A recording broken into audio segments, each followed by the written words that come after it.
کے لیے آنا، کیونکہ شریعت کا وہ مسئلہ، ہمارا امام کتنا بڑا متقی ہے، ذہن کو حاضر رکھے۔ آج ہماری عورتیں بے پردہ ہو گئی، ہماری آنکھیں بے حیا ہو گئی، لیکن وقت کا امام اپنے درسگاہ سے یہ پیغام دے رہا ہے، بچے جب عورت کی صورت میں ہیں تو فتنہ ان کے ساتھ ہوتا ہے۔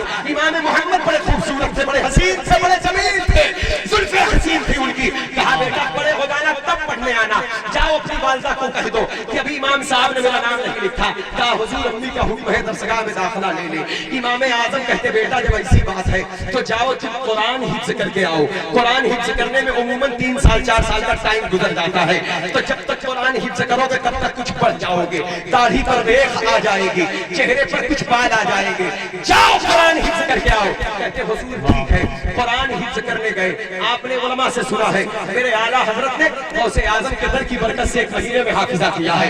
امام شافعی نے 4 سال کی عمر میں 1 مہینے میں حافظہ کیا ہے۔ لیکن ایک تاریخ کو اور اپنے دماغ میں جگہ دے دو، حضرات گرامی وقار وہ امام محمد ہے، 7 دن میں پڑھنے بھی آ گئے ہیں۔ امام اعظم ابو حنیفہ کہتے بیٹا میں نے تمہیں کہا تھا کہ تم قرآن حفظ کر کے آنا۔ کہا حضور پورا ہو گیا۔ کہا بیٹا کیا کہتے ہو؟ 7 دن میں۔ کہا حضور پورا ہو گیا۔ کہا پڑھو قرآن۔ بیٹھے بیٹھے امام محمد نے قرآن پڑھنا شروع کیا ہے تو اس وقت تک سانس نہیں روکا ہے جب تک وہ ناس کی سین پر نہیں پہنچے۔ نعرہ رسالت، فیضان غوث اعظم، فیضان امام اعظم ابو حنیفہ، مسلک اعلیٰ حضرت۔ وہی امام محمد ہے۔ سرکار امام اعظم آگے چل کر گود میں اٹھائے، پیشانی کو چوما، کہا بیٹا نام تو لکھ لوں گا، ایک اور کام کرو۔ کہا حضور وہ کیا ہے؟ پڑھنے کے لیے آپ کے پاس کچھ بھی کر سکتا ہوں۔ پڑھنے کا ماحول تھا، عاشق لوگ تھے۔ آج ہمارے پاس ہر چیزیں فراہم ہے، اچھے کپڑے پہننے کے لیے، کھانے کے لیے اچھے مکانات ہیں، ٹھنڈی گرمی کے ہر سہولیات موجود ہے۔ اس کے باوجود ہم قرآن کو، قرآنی تعلیمات کو حاصل کرنے کے لیے نہ تو آج کے ماں باپ کو فکر ہے ہمارا بچہ دیندار بنے، نہ تو آنے والی نسلوں کو فکر ہے کہ ہم دین پر قائم رہ کر اپنے ماں باپ کو عشق رسول کے راہوں کے مسافر بنائے۔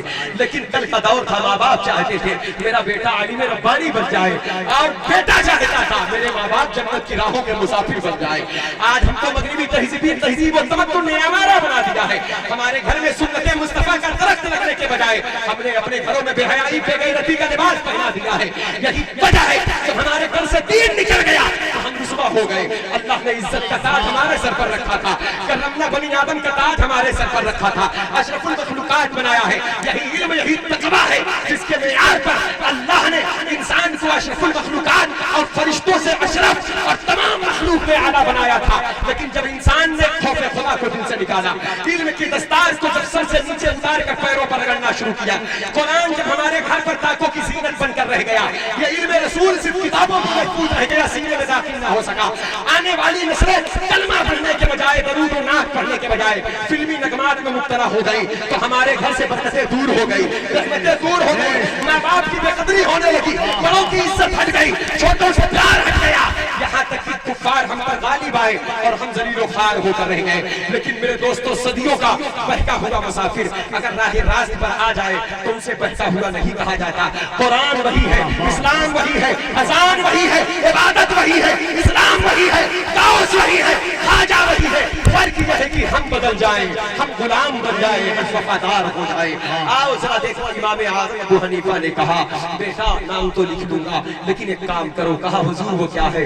کہا اپنے بال کو، سر کو چھلا کر آ جاؤ، کیونکہ چہرے کے حسن پر بال کی خوبصورتی اضافہ کر رہی تھی، کہیں ایسا نہ ہو پڑھنے والے بڑے بڑے لوگ بیٹھے ہیں، امام ابو یوسف جیسی شخصیت، امام ظفر جیسی شخصیتیں بیٹھی ہیں، امام اعظم کی درسگاہ میں بڑے بڑے لوگ آتے تھے اور قدموں کو ٹیک کر کے علم حاصل کرتے تھے، کیونکہ امام اعظم کوئی معمولی عالم کا نام نہیں تھا، امام المسلمین ہے وہ، جن کی بشارت مدینے والے آقا نے دیا تھا کہ حضرت سلمان فارسی سے کہا تھا سلمان ملک فارس میں کچھ ایسے لوگ ہوں گے اگر علم کا کوئی حصہ سوریا کی بلندی پر ہو تو وہاں سے بھی وہ حاصل کر لائے گا۔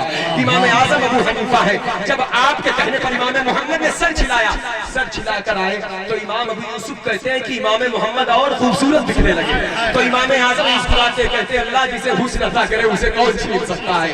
اس کے بعد آپ نے ستون کے اوٹ میں بٹھایا، کہا بیٹے محمد اس ستون کے اوٹ میں بیٹھ کر پڑھا کرو، ستون کے اوٹ میں پردے میں بٹھایا، پڑھنے لگے۔ اب اندازہ کرے جب ہمارا امام ایک نوجوان بچے سے،